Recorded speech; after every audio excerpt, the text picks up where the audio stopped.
ওরহমতুল্লাহি বারাকাতুহু নাহমাদুহু ওয়া নুসাল্লি আলা রাসূলিহিল কারীম আম্মা বা'দ। সম্মানিত ভিউয়ার, সম্মানিত সাংবাদিকবৃন্দ, সম্মানিত বাংলাদেশ সরকারের সকল আইনশৃঙ্খলা বাহিনী, বাংলাদেশ সেনাবাহিনী, বাংলাদেশ বিমান বাহিনী, সকল আইনশৃঙ্খলা বাহিনীকে এবং অন্তর্বর্তীকালীন বাংলাদেশ সরকারের সকল উপদেষ্টা মন্ত্রীবৃন্দগণকে, প্রধান উপদেষ্টা এবং সকল রাজনীতি সংগঠন বৃন্দগণকে আমাদের সিলেটে গোয়েঙ্কাটা সিটি কর্পোরেশনের পক্ষ থেকে ধর্ম মন্ত্রণালয়ের পক্ষ থেকে সকলকে আন্তরিক মোবারকবাদ ও পান্ডালা অভিনন্দন এবং সবাইকে আমাদের সিটি কর্পোরেশনের পক্ষ থেকে ঈদুল আজহার উপলক্ষে সকলকে জানাই ঈদ মুবারক, ঈদ মুবারক, ঈদ মুবারক। সম্মানিত বিহার, সম্মানিত সাংবাদিকবৃন্দ, আসলে বক্তব্য দেওয়ার কোনো উদ্দেশ্য নয়, সকলকে স্বাগতম দেওয়ার জন্য ঈদুল আজহার উপলক্ষে আজকে লাইভে এসেছি। ভিডিওর মধ্যে রব্বে কারীম আমাকে তৌফিক দান করেন, তাহলে দু চারটি কথা বলি আমি আমার বক্তব্য সমাপ্ত করবো ইনশাআল্লাহ। ওমা তৌফিক ইল্লা বিল্লাহ। সম্মানিত ভিউয়ার্স, পরপর দিয়ে কয়েকদিন পরে এই ভিডিওর মধ্যে আসে কথা বলি। প্রথমটাই হলো 7ই জিলহজ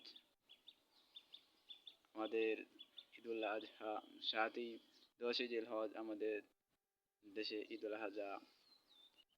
গত ঈদুল ফিতরে হয়েছে ঢাকা শহীদগার মধ্যে ময়দানে হয়েছে ঈদের নামাজ।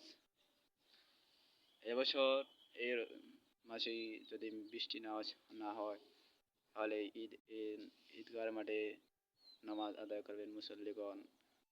প্রথমটা কাজ হলো বাংলাদেশ সেনাবাহিনী, আইনশৃঙ্খলা বাহিনী, তাদের কাজটা হলো মানুষদেরকে নিরাপত্তা দেওয়া। আর যারা উপদেষ্টা তারাও এখানে গিয়ে নামাজ আদায় করেন। এটাই কাজ আমাদের আইনশৃঙ্খলা বাহিনীকে জানায়। আপনারা যদি বৃষ্টি হয় তাহলে বাইতুল মুকাররম জাতীয় মসজিদে হবে ইনশাআল্লাহ, আপনারা নিরাপত্তা দিবেন। আমাদের উপদেষ্টা মন্ত্রীবৃন্দগণ যাবেন। অনুরোধ বাংলাদেশ আইনশৃঙ্খলা বাহিনীকে জানাই, আপনারা নির্ধারিত সময়ের মধ্যে নিরাপত্তা দিবেন ইনশাআল্লাহ, আমাদের আত্মবিশ্বাস। প্রথমটা কাজ হলো। দ্বিতীয়টি কাজ হলো যারা আন্দোলনে শহীদ হয়েছেন, যারা নিহত হয়েছেন তাদের ঈদুল আজহার উপলক্ষে তাদেরকে কিছু বোনাস দেওয়া, ঈদ করার জন্য তাদের পরিবারে। আর যারা আহত হয়েছেন তাদেরকে খোঁজ খবর নেওয়া, বর্তমান যারা চিকিৎসাধীন রয়েছেন তাদেরকে চিকিৎসা সহযোগিতা করা। এটাই কাজ আমাদের উপদেষ্টা মন্ত্রীবৃন্দগণ জানায় অনুরোধভাবে।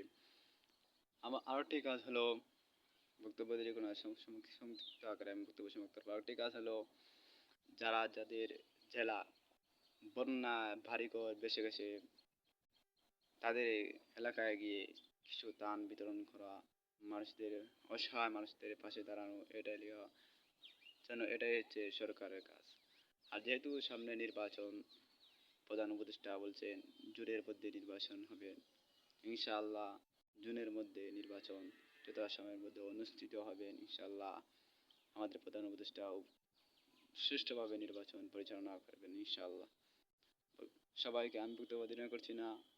আর যারা বর্তমানে দালাল রয়েছে তাদেরকে বিভিন্ন জায়গায় যারা নির্যাতিত করছেন দালাল রয়েছে তাদেরকে আইনগত ব্যবস্থা করার জন্য আমি বাংলাদেশ আইন শৃঙ্খলা বাহিনীর সেনাবাহিনীকে অনুরোধভাবে জানাই। আমাকে যারা জোরজন্ত করে নির্যাতন করার জন্য শীঘ্রই ইনশাআল্লাহ তাদের বিরুদ্ধে কঠোর ব্যবস্থা নেওয়া হবে।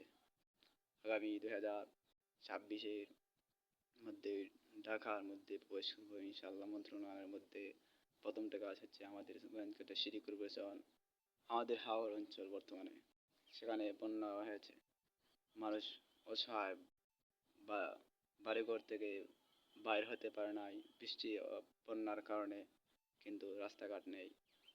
অনেক এমপি হয়েছেন, বাংলাদেশ কতদিন আগে জন্ম নিয়েছেন আর স্বাধীন হয়েছে, কিন্তু আমাদের দুঃখজনক কোনো রাস্তাঘাট হয়নি।